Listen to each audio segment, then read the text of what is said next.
Good afternoon, everybody. Thank you so much for being here today. My name is Jacob Fry. I'm the mayor of Minneapolis, and we are so excited because right now we are seeing the 14th consecutive year that construction valuations and new construction in the city of Minneapolis has passed $1 billion, topping out at $1.8 billion in total. What this is signaling is that people want to invest in the city of Minneapolis. People believe in our future, and people want to be part of it. Investors, whether they're from Minnesota, the United States, or abroad, are saying that Minneapolis is a place where they want to do business. People are saying that they want to live here. And these valuations and these construction permits range from the full spectrum of residential to commercial to industrial. They're permits for housing. They're permits for new, vibrant, mixed use. They're permits for everything you can possibly imagine right here in the city of Minneapolis. And while I'll leave some of the detailed breakdown of what that $1.8 billion does ultimately, I'm particularly proud of the share that the highest valued projects in 2024 were largely affordable projects. We've got Carla Henderson with us, who's the CEO and president of Project for Pride in Living, and they've got a project which is Opportunity Crossing, which totaling just over $45 million is going to be housing for people that need it, is going to make sure that people have that deeply affordable, low-income housing so that they can take that next step from homelessness to long-term, permanent, and stable housing. And this is a direct result of a whole lot of work. Right now, if you look nationwide, Minneapolis is recognized. Minneapolis is recognized as the leader in housing policy. We are presently producing 8.5 times the amount of deeply affordable housing that we were since before I took office, and we're only making sure that that work grows out from here. And so a huge portion of those new housing projects here are affordable.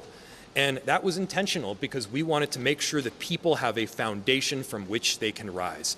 So you'll hear a lot of bluster. You'll hear a lot of talk about, hey, do people actually want to invest in the city of Minneapolis? Are there new projects going up? The answer clearly, based on the quantitative data, is yes. People believe in our city. They want to invest in our city. And once again, for the 14th consecutive year, projects are surpassing $1 billion. And that's no matter the size or scope of the project. The one thing is clear, which people trust the city. They say that it's a city of opportunity, a city worth building in, and a city worth building on. And so a big thank you to our CPED, our Community Planning and Economic Development Department, for all the work that they have done, led by Director Eric Hansen, guided by our COO, Margaret Anderson Kelleher. Thank you so much for your leadership and for your dedication. And your work ensures that we have the processes and safety standards in place to deliver results that people need here in our city. Want to also extend my gratitude to Council President Elliott Payne and Council Member Jamal Osman, who are here with us today. And you need that partnership between the executive branch and the legislative branch to make sure that projects like this and landmarks like this continue. Finally, to the developers, to the businesses, to the architects, to the investors, to all of the people that are actually putting their money and their work where their mouth is, thank you. Minneapolis is coming back. We're on an extraordinary rebound right now, and you don't need to take my word for it. $1.8 billion worth of new investment in our city. The future is extraordinarily bright. So thank you so much. We look forward to building on that momentum, and with that, I'll turn it over to our COO, Margaret Anderson Kelleher. Thanks, Mayor. Thank you. Well, good afternoon, everyone. Thank you to Mayor Fry, to Council President Payne, Councilmember Osman, Chair Osman, and to our other guests as well. I am the City Operations Officer for the City of Minneapolis, and I want to emphasize $1 billion. $1 billion, 14 years in a row. That's extraordinary for a city. And it's extraordinary to also highlight what that means this past year in our city. We all know that Letterman loved to have a top 10 list. We have a top 10 list here today. And that top 10 list is on the map over here, and I'm also going to tell you about it. We're actually going to go in descending order on the top 10 list. So we're going to start with Abbott Northwestern Hospital and the work that they did. Nearly a $600 million project. Included everything from patient care as well as integrated and modernized parking to be able to invest in community, invest in healthcare in our city, and that makes a difference, not just for patients, but also for people who work at the hospital. And we are so proud of the work that they're doing. That project alone is right up there with the value of the U.S. Bank Stadium investment at its time of building. The other top 10 include $39 million in ArtSpace lofts. Those, I don't know if our folks are here from ArtSpace today, but we want to thank them for their investment. $45 million in the reinvestment of the Wells Fargo Bank site that had been impacted by civil unrest after the murder of George Floyd. $31 million in the Olson Court Apartments. $24 million in our own City Hall. And we are excited to move back into the spaces that have been being renovated. They are going to be modernized, but still respect this beautiful historic building. $22 million in the Lakefield apartment buildings and Ameriprise space. $19 million in the France 50 project, and $17 million in the fabulous project of North Loop Green and what it's done for the North Loop neighborhood. There's a lot going on in our city, and that's the message. The message is $1 billion, 14 times over, with people excited about being in the city. And the people who do this work every day, the amazing city staff at Community Planning and Economic Development, led by Director Eric Hansen. And I just want to thank him and his staff for all of that work. Next, I'm going to have President Payne come up to talk about the impact that this has on the city from policymakers' perspective. Thank you, Margaret. My name is Elliot Payne. I use he, him pronouns, and I'm the president of City Council. And this top 10 list doesn't happen by chance. It doesn't happen just through the invisible hand of the market. It happens through a deep commitment to housing policy for our city and housing policy that centers the needs of our community. I want to uplift the project around ArtSpace at the Northrop King building. This is a housing project that is really built around this deep understanding of our community. One of the nation's leading arts districts is kind of at the epicenter of Northrop King. And there's a lot of challenges in the arts community when it comes to being a working artist and whether or not you have access to the resources that you need, the housing that you need. And it's through that deep partnership that we have with ArtSpace in the city where we can recognize those needs and really start building the type of housing, the diverse housing that our community needs, so that it's serving more than just a return on investment. It's serving a return on community care, frankly. And it's one of those things that it happens over many, many years. The 2040 plan took years to finalize. We are finally fully utilizing that 2040 plan and the policy that enables for this development. And we're going to continue to be engaged with our community, following that policy, looking at the needs of our community to make sure that Minneapolis is a place where we can have everyone living and thriving. And with that, I will hand it off to my colleague, Councilmember Osman. Thank you. Good afternoon, everyone. I'm Councilmember Osman, Ward 6 council member. I'm also a housing chair, Committee of City of Minneapolis. I'm very pleased to see the city continue to invest and subsidize for housing in Minneapolis. I can name 6 or 7 different projects that's going on in my district.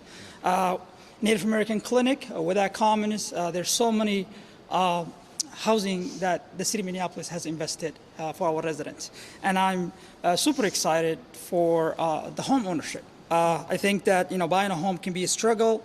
It's great to see folks that are buying a home in first time, and home ownership should be achievable for everyone else. And that is what our community partners do. That's what City of Minneapolis do to encourage. And we could not do this without the city staff. City staff do all the back work, that happiness. They do all those partnership with the community. They do all the work. And I really want to thank all the staff, Minneapolis housing directors and director of CBET, Eric Hansen, for his leadership. And I'm super, super excited. And I want to tell the community that City of Minneapolis is investing so to make sure that we are creating jobs. We are also creating a place for folks that are unhoused. We have a lot of unhoused individuals, but we continue to not forget it, but to continue to invest in our city. And I'm super excited to invite next speaker, Director of CBET, Eric Hansen. Thank you, Council Member. I'm Eric Hansen. I'm the Director of Community Planning and Economic Development, and I stand before you as a representative of about 245 people that take a development concept to development completion. And we do not do that without a really sound plan that's permissive around building an inclusive city, and that's our comprehensive Minneapolis 2040 plan, which sets the framework of which we can see the results we're announcing today. And from that, we take you through the development process and processed 44,000 plus permits. And of those permits, a majority of them, almost 44,000 of those permits, are for people investing in existing structures. So it shows that people in Minneapolis, both residential property owners and business owners, are reinvesting and staying put here in Minneapolis. Even the project that COO Anderson Kelleher talked about with Abbott Northwestern is a reinvestment in Minneapolis, in the heart of the Phillips community, for a regional hospital that has world-class acclaim that decided to stay yet another 100 years in the heart of Minneapolis. And so we're seeing development. This is an outcome of private development, of city investment through our housing policies, our economic development policies, and it can't be done without partners. And I want to bring up one of our most important partners in Carla Henderson, who runs PPL, and their project at Opportunity Crossings, which is on the list that CEO Anderson Kelleher talked about, and how important that is, both symbolically around reinvesting in an area that was scarred by the unrest, but also coming out of the ashes as a project that is centered in community, is centered in opportunity for businesses, centered in opportunity for housing. It's all the things that make Minneapolis great. And with that, I'd like to introduce Ms. Henderson. Thank you. Yep. So good afternoon. My name is Carla Henderson. I'm President and CEO of Project for Pride in Living. I first want to congratulate the City of Minneapolis for achieving this incredible milestone again. So $1 billion, over $1 billion, 14 years in a row is no short feat. It's a testament to the city's vision and commitment to fostering growth, investment, and opportunity. And at Project for Pride in Living, PPL, we're proud to partner in this progress by developing projects that not only provide homes, but uplift communities and create opportunities for people to thrive. So one of the standout projects from 2024 is Opportunity Crossings, redevelopment at 3030 Nicollet. This is PPL's biggest development to date, and we're a 53-year-old organization, transforming the former Wells Fargo branch into a vibrant community. 110 affordable housing units, 4 retail spaces that will be condoed and owned by local BIPOC entrepreneurs, public art, a community gathering space, and of course, a very popular Wells Fargo branch. What we are building is a direct result of our community engagement process. It would not have been possible without the assistance of the City of Minneapolis. That CPEG staff is some of the best in the nation. They not only are professional, but they're predictable. And as an affordable housing developer, you want to make sure that you don't have any surprises when you're bringing them a project, and they're very straightforward and predictable. This is a proof to the city's dedication to provide to affordable housing. I think Mayor Frey mentioned that half of these projects are for affordable housing, which we know are so deeply needed in the community. Opportunity Crossings our project helps address systematic housing inequities and ensures more families have a place to call home.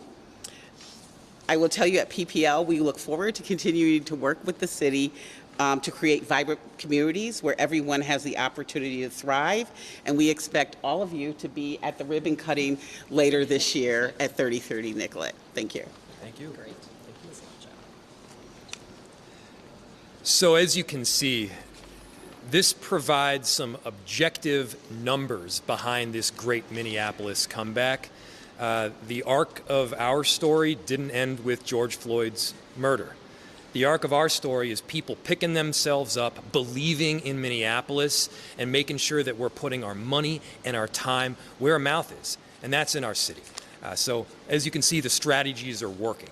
We're proud of it, and we need to keep this momentum going. And with that, I'll open it to any questions you might have.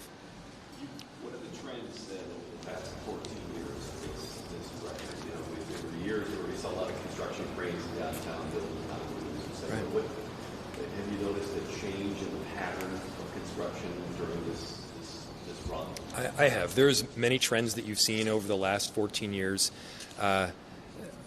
11, 12 years ago, when I was entering the city council, one of the big topics that continues to be relevant is we wanted to provide more housing for people that needed it in our city. We wanted to dramatically increase the supply of housing to meet the ever-growing population, and by the way, we did that. We're doing that right now. To make sure that you're attacking the affordable housing crisis, you got to hit it on two different prongs. One is through subsidy. Subsidizing deeply affordable housing so that people who are even experiencing homelessness have that next rung on the ladder to pull themselves out. And as I mentioned, we're presently producing 8.5 times the amount of deeply affordable housing that we were before I took office. But the other side is supply. Housing, whether it's at the market rate or affordable, we needed more housing. And so if you looked at a lot of the cranes that were going up over the years, they were to provide residential, both rental and home ownership opportunities. And if we, oftentimes we all kind of get our heads stuck in the morass of what's happening in our local politics. If you pick your head up, Minneapolis is not just a leader. We are recognized as the leader in housing policy because of the intentional work that we've done over these last 10 to 12 years. The work to set up the 2040 comprehensive plan, the work to provide a diversity of housing options in every neighborhood, it's working.